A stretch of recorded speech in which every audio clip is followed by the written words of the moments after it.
السلام علیکم. ہماری آج کی ویڈیو ہے کہ سسرال میں ایک بہو کو کیسا ہونا چاہیے. یہ سب میرڈ جتنے بھی لوگ ہیں ان کے لیے ہیں. تو کائنڈلی اگر میری کوئی بھی بات اچھی لگی ہو تو اس کو پک کرنا ہے، اور اگر کوئی بری لگی ہو تو اس کو اگنور کرنا ہے. میری ویڈیو کو لاسٹ میں دیکھیں اور دھیان سے میرے ایک ایک الفاظ پہ غور کیجیے گا. کہ فرسٹ بات تو یہ ہے کہ جب کوئی لڑکا یا لڑکی جس کی بھی شادی ہوتی ہے تو لڑکی یہ سوچ کے سسرال میں نہیں جاتی کہ میں ادھر جاؤں گی ان کو برباد کر دوں گی، ان کے لڑکے کو ان سے الگ کر دوں گی اور اپنی حکومت جماؤں گی اور ان سے نندوں کے ساتھ اچھا بہیو نہیں کروں گی.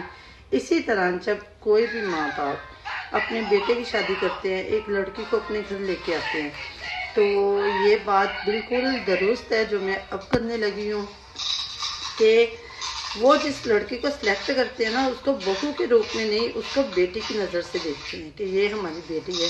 اور وہ کبھی بھی یہ نہیں سوچتے کہ اچھا اس کو آنے دو، اس پہ ظلم کریں گے، اس پہ ستم کریں گے، اس کو نوکرانی بنائیں گے، اس سے گھر کے کام کروائیں گے، اچھا اپنی بیٹیوں کو آرام کروائیں گے. یہ وہ نہیں.